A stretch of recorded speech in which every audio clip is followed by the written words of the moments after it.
Hello bankers, स्वागत है आप सभी का आपके अपने यूट्यूब चैनल पर। मैं दीपक जैन एंड आज के इस वीडियो में मैं अपनी बात रखने वाला हूं कि जब मैंने अपना आरआरबी बैंक ज्वाइन किया था तो मेरा वहां पे क्या एक्सपीरियंस रहा, लाइक वहां पे कैसा क्या वर्कलोड होता था, क्या वर्क प्रोफाइल होती थी और किस तरीके से मतलब आरआरबी में काम होता है। उसी के साथ देखो और इस वीडियो में मैं ये बात भी रखूंगा कि आखिर क्यों मैंने आरआरबी को फिर वहां पे जब मैंने ज्वाइन किया था तो क्यों मैंने फिर आरआरबी को क्विट करके फिर एसबीआई को ज्वाइन किया। ठीक है, तो अपने आप में अगर आप एक कैंडिडेट है ना तो ये वीडियो आपके लिए काफी ज्यादा इन्फॉर्मेटिव होने वाली है। ठीक है, तो अगर चैनल पे ना हो तो वीडियो को पहली बात तो सब्सक्राइब कर लेना, क्योंकि जो इसका नेक्स्ट पार्ट आएगा ना उसमें मैं आपको आरआरबी और एसबीआई दोनों में कंपैरिजन भी बताऊंगा कि आखिर आपको क्या चूज करना है। क्योंकि क्या होता है ना कि जब आप तैयारी कर रहे होते हैं और आपके लगातार सिलेक्शन होते हैं ना तो आपको डिसाइड करना मुश्किल हो जाता है कि आपको एक्चुअली में एसबीआई के लिए जाना चाहिए या आरआरबी के लिए जाना चाहिए या आईबीपीएस के लिए जाना चाहिए।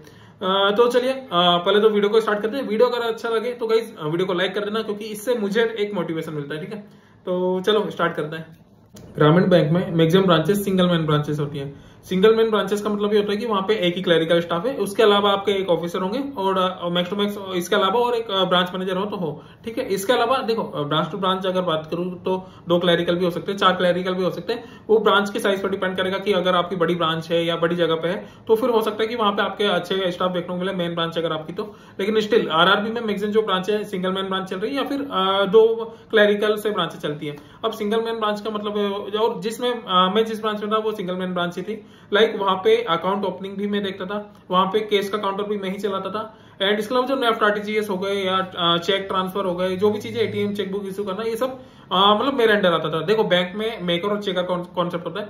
मेकर होता है आपका क्लरिकल जो कि ऑफिस असिस्टेंट होता है, चेकर होता है आपका ऑफिसर जो कि उसको पास करता है। ठीक है, तो इस तरीके से एक मेन मतलब जो मेरी ब्रांच थी वहां पे एक मैं था एंड एक मैम थी जो कि पासिंग ऑफिसर थी। इसके अलावा आपका एक टेम्पररी स्टाफ रहता है जो कि हेल्प के लिए 1-2 स्टाफ आप लगा के रखते हो। ठीक है, तो इस तरीके से देखो और सबसे बेस्ट पार्ट ये होता है कि सिंगल मैन ब्रांच होने का मतलब ये नहीं होता कि यहाँ पे एकदम से बहुत ज्यादा प्रेशर आप ही के ऊपर पड़ रहा है। नहीं, एक्चुअली में ग्रामीण इलाके में आपका जो वर्कलोड होता है ना या फुटफॉल होता है वो काफी कम होता है। ठीक है, काफी कम लोग आसपास के कुछ चुनिंदा गांव के 3-4 गांव के लोग आपके यहाँ आते हैं, आपके यहाँ खाता खुलवाते हैं। थोड़ा बहुत लेन देन छोटे अमाउंट का, बहुत छोटे अमाउंट का लेन देन होता है तो आप इवन हैंड से काउंट कर ले तो मशीनों की जरूरत नहीं पड़ती।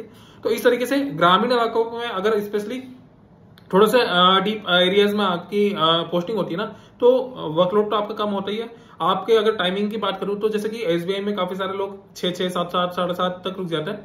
ग्रामीण बैंक में ऐसा होता था कि 4 बजे मतलब जैसे टाइमिंग रहता था 4 बजे तो अपना कस्टमर के लिए अलाउ बंद हो जाता था। जैसे 5 बजते थे वैसे हम लोग अपनी ब्रांच क्लोज करके बिल्कुल बाहर हो जाते थे 5, 5:15, 5:30 तक। ठीक है, तो एक बहुत बड़ा एडवांटेज यहाँ पे भी मिलता है कि क्या है ना कि आप अपने खुद की पर्सनल लाइफ के लिए अपना थोड़ा सा एक्स्ट्रा टाइम दे पाते हैं। ठीक है, उसी के साथ जैसे कि मैंने बताया कि वर्कलोड कम है तो आपका एक थोड़ा सा अगर आप आगे की प्रिपरेशन के लिए जा रहे हो ना, लाइक आपको कोई भी आरबीआई की एग्जाम की प्रिपरेशन करनी है, एसएससी की प्रिपरेशन करनी है, तो आपके पास सफिशिएंट टाइम होता था। और टाइम से ज्यादा जरूरी है कि आपका दिमाग थका हुआ नहीं होता। जैसे कि अब एसबीआई की बात करूं, एसबीआई में मैं अभी वर्क कर रहा हूं, वहां पे पता है मुझे 1 मिनट का भी वक्त नहीं मिलता। मतलब ऐसा है कि काउंटर लगातार चल रहा है, लगातार चल रहा है, लगातार चल रहा है। लेकिन मैं अगर बात करूं जब मैं आरआरबी में था तो मैं आराम से उसी वक्त में अपनी फैमिली से इवन वीडियो कॉल कर सकता था। मैं चाहूं तो बुक खोल के अपना पढ़ लेता था, मैं अपने रिवीजन कर लेता था। तो ये डिफरेंस आ जाता है। एक तो आपके पास एक्स्ट्रा टाइम आपके ब्रांच के दौरान भी मिल जाता है थोड़ा बहुत कि यार अभी कस्टमर नहीं है तो अपना खोल लिया, थोड़ा सा रिवीजन कर लिया, करंट अफेयर पढ़ लिया, इंग्लिश पढ़ लिया, या अपना एक मेंटल पीस भी रहती है ना कि यार अगर आगे की प्रिपरेशन करनी है तो आपका मेंटल पीस बहुत जरूरी होती है। तो आपको अगर आगे की प्रिपरेशन करनी है तो आपके लिए ग्रामीण बैंक बहुत बहुत बेस्ट अपॉर्चुनिटी होती है। ठीक है, दूसरी बात की जाए टारगेट प्रेशर्स की तो देखो नो डाउट अगर आप शहर की ब्रांच में तो थोड़ा टारगेट प्रेशर ज्यादा होगा, लेकिन ग्रामीण इलाकों में ऊपर वालों को भी पता होता है कि यार इनके लोग ही कमाने हैं तो टारगेट प्रेशर भी इसलिए इतना ज्यादा नहीं रहता। ठीक है, जैसे कि अगर आप कंपेयर करेंगे आईबीपीएस से या एसबीआई से तो वहां पे टारगेट प्रेशर ज्यादा होने का जो रीजन है वो यही होता है कि एक्चुअली वहां पे कस्टमर बेस ज्यादा है और जितना ज्यादा कस्टमर बेस है उतना ज्यादा ऊपर वाले ट्राई करेंगे, मैनेजमेंट ट्राई करेगा कि यार ज्यादा प्रॉफिट निकाला जाए। समझ रहे हो, तो वहां पे इसलिए प्रेशर ज्यादा आता है क्योंकि वहां अपॉर्चुनिटी वो उसकी ज्यादा रहती है। लेकिन ग्रामीण इलाकों में बहुत कम टारगेट प्रेशर आता है, लेकिन उन्हें भी पता होता है कि यार यहाँ पे इतना अचीव किया नहीं जा सकता, तो इसलिए वहां पे थोड़ी सी चीजें ईजी गोइंग हो जाती है। ठीक है, बात की जाए कनेक्टिविटी या ट्रांसपोर्टेशन की तो देखो ये एक इश्यू देखने को मिलता है कि जो आपके छोटे इलाके होते हैं ना वहां पे कनेक्टिविटी का आपको इशू आता है, या तो आपको वहीं पे रूम लेके रहना होता है या फिर देखो कनेक्टिविटी पहले हो तो कनेक्टिविटी अपने आप में इशू हो जाता है। ठीक है, जैसे कि और दूसरी हो जाती है आपके रेसिडेंशियल मतलब आपके रहने के लिए जो घर है वो वहां पे उपलब्ध हो पा रहा है कि नहीं। लाइक एग्जांपल के तौर पे जो मेरी पोस्टिंग थी वो थी ढाकोनी में, ठीक है, बहुत छोटा सा गांव था।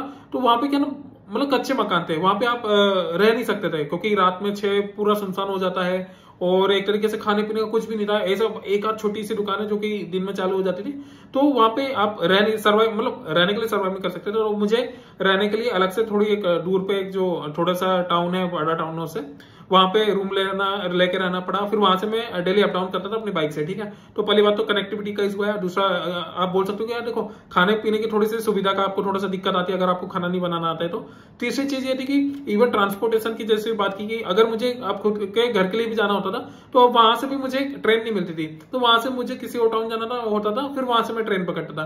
तो थोड़ी सी समस्या आरआरबी में ये देखने को मिलती है। स्पेशली देखो अगर आप छोटे टाउन से बिलोंग करते हो ना तो आरआरबी आपके लिए गोल्डन अपॉर्चुनिटी है। आपको सर्वाइव करने में बहुत ज्यादा दिक्कत नहीं आने वाली, क्योंकि देखो अगर आप एज ऑफिसर असिस्टेंट ज्वाइन करते हो तो आपको बहुत ज्यादा चांसेस है कि आपके होम टाउन के आसपास ही ब्रांच मिल जाए।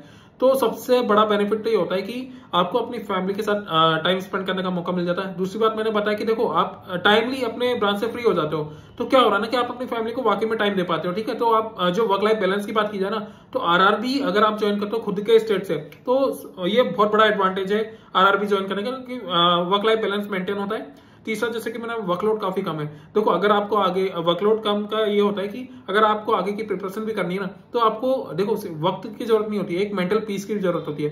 तो अगर वर्कलोड कम है ना तो आप मेंटली मतलब काम करने के बाद भी एक फ्रेश माइंड के साथ अपनी आगे की प्रिपरेशन में लग सकते हो। तो अपने आप में बहुत बड़े एडवांटेज होते हैं जो कि मैंने आपके सामने रख दिए हैं। इसी के साथ डिसएडवांटेज की भी मैंने बात कर ली है कि जो आपका ट्रांसपोर्टेशन हो गया, आपकी लोकेलिटी हो गई, आपके थोड़ा सा बोल सकते हो कि कनेक्टिविटी इशू हो गए, तो ये चीजें रहती हैं। आपका रहने का हो गया, थोड़ा सा खाने पीने का हो गया, एक्सप्लोरिंग यहाँ पे खत्म हो जाती है। अगर आप बड़े शहर से बड़े टाउन से बिलोंग करते हो ना तो आपके लिए यहाँ पे सर्वाइव करना मुश्किल हो जाता है। देखो आपकी जो लाइफस्टाइल होती है ना वो अलग होता है, ग्रामीण बैंक का लाइफस्टाइल अलग होता है। यहाँ पे लोग 7-8 बजे बिल्कुल अंधेरा, मतलब बहुत ज्यादा छोटा टाउन है तो 8 बजे तो बंद हो जाते हैं।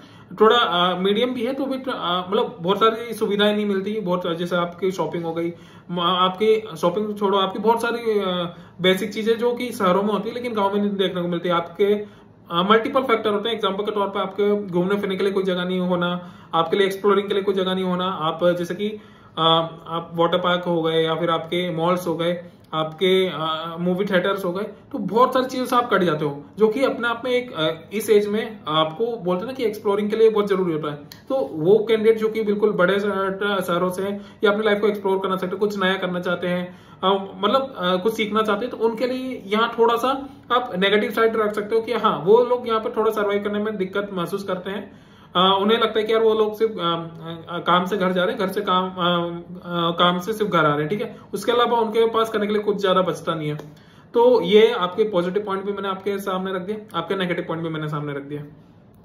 अगर मैं बात करूं कि आखिर क्यों मैंने फिर अपने आरआरबी को छोड़ा एंड क्यों मैं एसबीआई के लिए गया, तो देखो क्या होता है ना कि एक्चुअल में अभी अब हमारे यहाँ आ गई है कि 1 स्टेट 1 आरआरबी। लेकिन जब मैंने ज्वाइन किया था ना, लाइक मेरी ज्वाइनिंग थी 2021 में मार्च के टाइम की, तो उस वक्त पे क्या था ना कि मध्य प्रदेश में आपके 2 ग्रामीण बैंक होते थे, एक तो मध्यांचल ग्रामीण बैंक, एक मध्य प्रदेश ग्रामीण बैंक। एंड एक्चुअली मेरी पोस्टिंग जो हुई थी ना वो हुई थी मेरे मध्यांचल ग्रामीण बैंक में। एंड जो मैं बिलोंग करता हूँ, मैं इंदौर से बिलोंग करता हूँ। तो इंदौर के आसपास क्या है ना कि मध्य प्रदेश ग्रामीण बैंक की जो ब्रांचेस थी उनकी मतलब एक्चुअली वो सब ब्रांचेस थी। एंड जो मध्यांचल ग्रामीण बैंक थी उसकी अगर मैं लिस्ट में बात करूँ तो मेरी जो पोस्टिंग हुई थी वहां से अब मेरे जो एड्रेस था, मतलब मेरा जो इंदौर है, लगभग 350 किलोमीटर का डिस्टेंस पड़ जाता था। तो मैंने सोचा कि यार अगर मैं एज मतलब office assistant as a clerical काम कर रहा हूँ और खुद के स्टेट से काम कर रहा हूँ तो ये बेटर रहेगा कि यार मैं खुद के मतलब होम टाउन है वहीं पे मतलब उसके आसपास ही रह के काम किया जाए। तो इसलिए मुझे फिर एसबीआई को स्विच करना ज्यादा बेटर लगा। एंड उसका सेकंड रीजन भी बताऊं तो ये था कि देखो जो मैं आरआरबी में जो आपके प्रमोशन होते हैं ना वो थोड़े से स्लो प्रोसेस है, लाइक 5 साल 6 साल लग जाता है आपको ऑफिसर बनने में। लेकिन वही मैं अगर बात करूं एसबीआई में तो वहां की जो प्रमोशन पॉलिसी है वो काफी मतलब स्मूथ है। लाइक अगर आप जीआईबी सीआईबी क्लियर कर लेते हो तो आप 3 साल में ही एलिजिबल हो जाता है एक ऑफिसर बनने के लिए, ठीक है।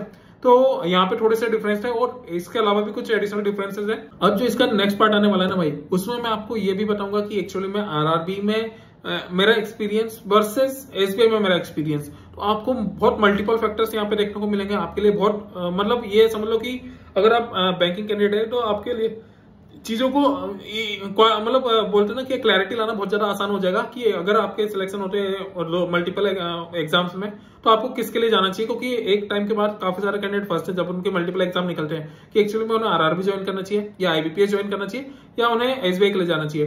तो नेक्स्ट वीडियो देखने के लिए देखो, अगर आप वीडियो पर नए हो ना गाइस, तो पहली बात तो चैनल को सब्सक्राइब कर लो, बहुत ज्यादा इंफॉर्मेटिव वीडियो आपको यहाँ पे मिलते रहेंगे।